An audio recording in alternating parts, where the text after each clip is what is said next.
বন্ধুসকল নমস্কাৰ। আজি মই আপোনালোকলৈ অন্য এটি ভিডিঅ'লৈ স্বাগতম জনাইছোঁ। আজি মোৰ আমাৰ খনিয়াঙতে কবি সন্মিলন পাতিছে, তালৈ যাবলৈ মই আহিলোঁ আৰু তাক আপোনালোকক মই অকণমান দেখাবলৈ চেষ্টা কৰিছোঁ আৰু আপোনালোকে চাব বুলি ভাবিছোঁ। আৰু চাই পিনি যদি ভাল পায় লাইক কৰিব, কমেণ্ট কৰিব আৰু ছাবস্ক্ৰাইব কৰি থ'লে নতুন নতুন ভিডিঅ' দেখিবলৈ পাব।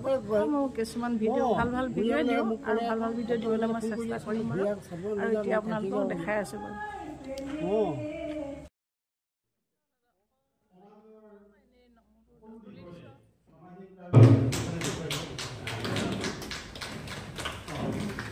হেমন্তৰ দলিতা কবিতা কাকলি এই বিষয়লৈ আপোনালোকৰ এইগৰাকী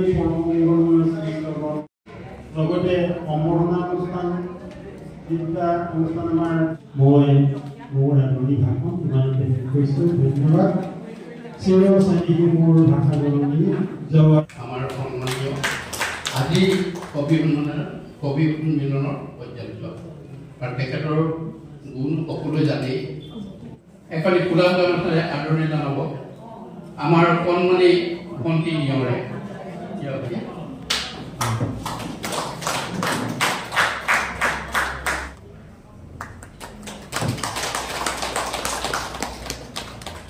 ইয়াৰ পিছতে আমি তেখেতলৈ এখন আন্তৰিক অভিনন্দন প্ৰস্তুত কৰিছিলোঁ। আমাৰ ভাষা সাহিত্য প্ৰস্তুত কৰিছিলে সন্মানীয় ব্যক্তিত্ববিলাক আৰু এইখন মই এতিয়া আৰু আমাৰ ইতিমধ্যে আমাৰ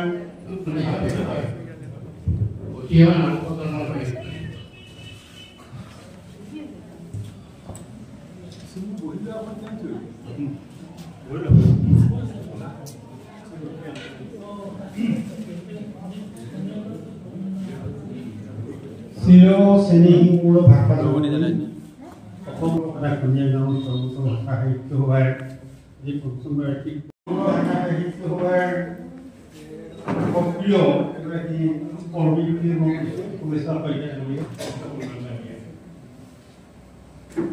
মই আগতে কৈছিলোঁ যে আমাৰ যিবিলাক চিৰস্থায়ী মোৰ ভাষা জননী নিজ মানকতা খনিয়াগাঁও স্বৰ্ণ দল ভাষা সাহিত্য সভাৰ উদ্যোগত হেমন্তৰ কাকলি হেমন্তৰ দলিতাত কবিৰ কাকলি শীৰ্ষক পঞ্চম বাৰ্ষিক কবি সন্মিলনৰ আজি অনুষ্ঠানত উপস্থিত শ্ৰদ্ধাৰ সভাৰ সভাপতি মহোদয় প্ৰমুখ্যে সমূহ কাব্যপ্ৰাণ জ্যেষ্ঠ সকললৈ মোৰ শ্ৰদ্ধা নিবেদিছোঁ। আজিৰ এই অনুষ্ঠানত উপস্থিত থাকিবলৈ পাই মই নথৈ আনন্দিত হৈছোঁ। আজি এই অনুষ্ঠানত অভিনন্দন গ্ৰহণ কৰি নিজকে ধন্য মানিছোঁ। সেয়েহে সেই চেগতে সকলোলৈকে মোৰ ফালৰ পৰা সশ্ৰদ্ধ সেৱা নিবেদিছোঁ। নমস্কাৰ। মই আজি পাঠ কৰিবলৈ লোৱা মোৰ কবিতাৰ শিৰোনাম হেমন্তৰ কবিতা।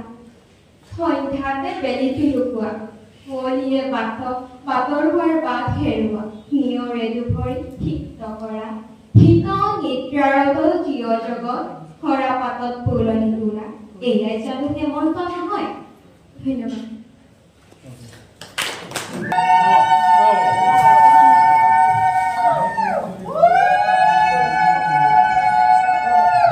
মানুহ হিচাপে ব্যৱহাৰ কৰিবলৈ যেন পাহৰি গৈছে।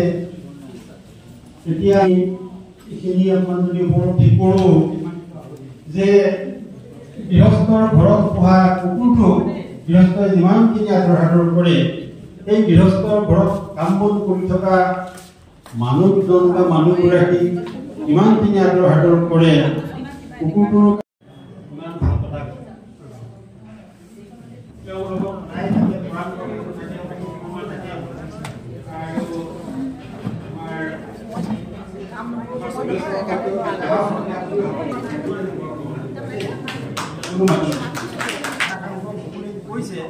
যে দিব পৰা নাই মাত্ৰ 10 কপি দিছে। 10 কপি আজি মাত্ৰ হ'ব। তাৰপাছত আপোনালোকক সকলোৱে দিয়াৰ ব্যৱস্থা তেওঁ কৰিব আৰু প্ৰথম কিতাপ তেওঁ ওলাইছিলে।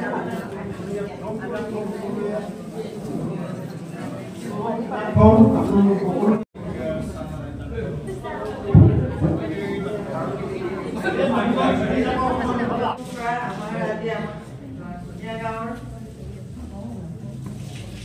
কনিয়াগাঁৱৰ আজি কেনেধৰণৰ অনুষ্ঠানবিলাক চলি আছে মই আগতে ভালকৈ পোৱা নাছিলোঁ, কিন্তু এতিয়া মই ইয়াত এই অঞ্চলটোত বা এই অনুষ্ঠানটোত ক্ৰমে মানে মই তেওঁলোকে এই অনুষ্ঠানৰ লগত জড়িত হৈ পৰিছোঁ আৰু কৰাৰ পিছৰ পৰা মই এই অনুষ্ঠানটো খুব ভাল লগা হৈছে। মোৰ কবিতাটোৰ নাম হ'ল আঘোণক কোনে আনে। আঘোণৰ এটি ৰাতিপুৱা সোণোৱালী ধাননিডৰাৰ মাজত থিয় হৈ মই সুধিলোঁ, আঘোণক কোনে আনে? আহিব এদিন সি মৃত্যুমুখী চৰাইৰ বাসস্থানলৈ, য'ত আছে কেৱল অহিৰ গুণা। হেমন্তৰ দলিচান কবি কাকলি শীৰ্ষক কবিতা অনুষ্ঠানত মোৰ কবিতাৰ শিৰোনাম টঙিঘৰ। ৰ'দালি হৈ পৰা পথাৰখনত সি হাল বায়, কোৰ মাৰে পুৱাৰ পৰা দুপৰলৈ। ভূমিষ্ঠ হোৱাৰ দিনৰে পৰা মোৰ উশাহটি আই বৰ প্ৰিয়, বৰ আকুলতাৰে ভাল পায়। মোৰ তেওঁলোকক পাঠ কৰিছোঁ। অনুভক্তি নাম নদী কয়, নদী কয় হেৰা মানৱ জাতিৰ। মোৰ কবিতাটিৰ নাম হৈছে মা মোৰ মা। মা মা তুমি জননীৰ মা, ধৰতী মা, তোমাৰ গৰ্ভৱতী জন্মভূমি দেখিলো এই বিচিত্ৰ ধৰা, মোৰ বাবে তুমি যে কৰিলা কষ্ট ত্যাগ আৰু কটালা উজাগৰি নিশা, মোক কিদৰে তোমাক কিদৰে বুজিম মই, আজি দিবলৈ যে মোৰ নাই একো, ধাৰ জানো ধাৰ ভৰিব মা, বিদায়খনত তোমাৰ চৰণ ধৰি মাকো এটুপি চকুৰে জনালো সহস্ৰ প্ৰণাম, মা ও মোৰ জন্মধাত্ৰী মা।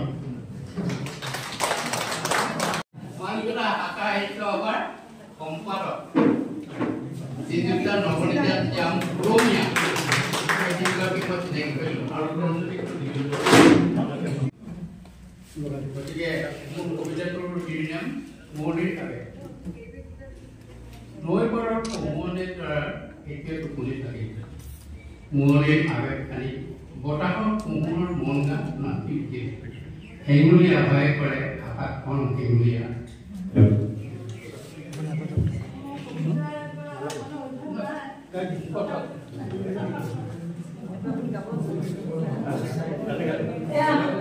নমস্কাৰ জনাই মোৰ কবিতা দুটাইমান আপোনালোকৰ আগত আগবঢ়াব বিচাৰিছোঁ আৰু ভুল হ'লে আপোনালোকে মাফ কৰিব। মই কবিতা গাম বুলি অহা আঙুলিৰ মৰমত আঙুঠি গঢ়ালো, কাণৰে মৰমত ফুলি, তোমাৰ মৰমত ঘৰ বাৰী এৰিলো, চিৰদিন থাকিমহি বুলি, আশা পদুমকলি ললো হাতত তুলি, চিৰদিন থাকিব বুলি, হেন পদুমকলি যদি যায় মৰহি, কি কৰিম সংসাৰত থাকি, ফুল মৰহিলেও গোন্ধ থাকি যাব, গোন্ধাব আঁতৰৰ পৰা, তুমি এৰি গ'লেও মৰমে নেৰিব, বন্ধুৱে থাকিব দিয়া। মোৰ কবিতাটিৰ নাম আছিল অনুভৱ।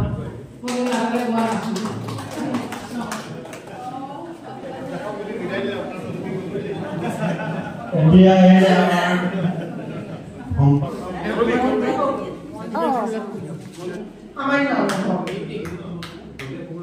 নমুঠি খাবৰে আঘোণৰ সোণালী পথাৰত লখিমী চকুৱাৰ খৰম দমৰে, লখিমী আহিব ভঁৰালী ভৰিব, বছৰটোলৈ অন্নমুঠিৰ চিন্তা নাথাকিব। মোৰ কবিতাটিৰ নাম হ'ল শংকৰ। কুসুমৰ সাধনাৰ বলে মাতৃ সত্য সন্ধ্যাৰ গৰ্জে, বৰদোৱাৰ ওচৰত আলি পুখুৰী থানে জন্ম হ'ল প্ৰভু ভগৱন্ত। তেওঁ ত্ৰিজগতৰ প্ৰতি কৰিবলৈ লৈছোঁ। মোৰ কবিতাৰ শিৰোনাম বৈ থাকক যুগে যুগে পথাৰৰ স্বাভিমান। খাই থকা সোণোৱালী ধানৰ থোকবোৰ আহি কলে চুই চালো। হেমন্তৰ দলিচাত কাটিয়াৰী আঘোণ ৰূপে গুণে ভৰে কৃষকৰ পথাৰৰ ধানবোৰ সোণালী হৈ পতে হাতে হাতে কাচি লৈ দাৱনীয়ে ঢাপলি মেলি পকা ধানৰ থোকবোৰ উমাল মৰম। কবিতাৰ নাম হৈছে হেঁপাহ। এই যে ধুনীয়া ধৰণী কোন বাৰু নিচে আপোন, বায়ু পানী আৰু সেউজীয়া গছ বন সোণালী শস্যৰ সপোন, কিয় বাৰু নহয় মৰম প্ৰাচুৰ্যৰ দাপোন।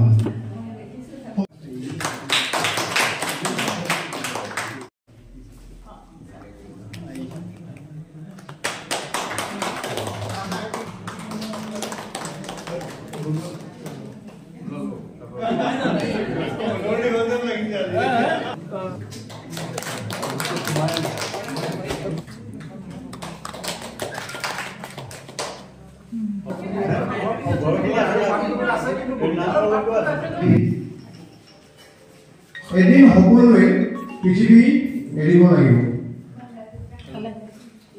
ৰংগমঞ্চ নহয় চিৰস্থায়ী কাৰো বাবে। সকলোৰে জীৱনলৈ এটা দিন আহিব, সেই সময়তে পৃথিৱী এৰি যাব লাগিব। সেইটো শীতৰ উমল সেৱনী বহু ৰঙী বহু ফুলে সজাই সৰঙী শীত বুলিলেই জানো। কবিতাটোৰ শিৰোনাম শৰৎ জীৱনৰ জীয়া প্ৰতিশ্ৰুতি। তোমাৰ অভিমানত এটোপাল অশ্ৰুমিত। মোৰ কবিতাৰ অনুভৱ হেমন্তৰ দলিচা কবি কাকলি কিদৰে আনো মোৰ কবিতাৰ অনুভৱ বুটলি।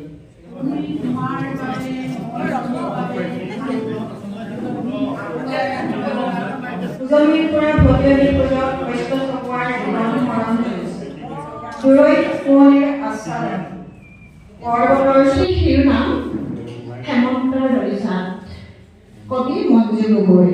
হেমন্তৰ দলিচা কবি কাকলি কবিতা মিঠা সুৰৰ প্ৰতিধ্বনি। এয়া ইমানতে ভিডিঅ'টি সামৰণি মাৰিলোঁ। পুনৰ নতুন ভিডিঅ'লৈ আহি আছোঁ আৰু আপোনালোকে মোৰ ভিডিঅ'টি সম্পূৰ্ণ চোৱাৰ বাবে আপোনালোকক মই বহুত বহুত ধন্যবাদ দিলোঁ। আৰু আপোনালোকে লাইক কৰিব, কমেণ্ট লিখিব, ছাবস্ক্ৰাইব কৰি থ'লে নতুন নতুন ভিডিঅ' দেখিবলৈ পাব। নমস্কাৰ।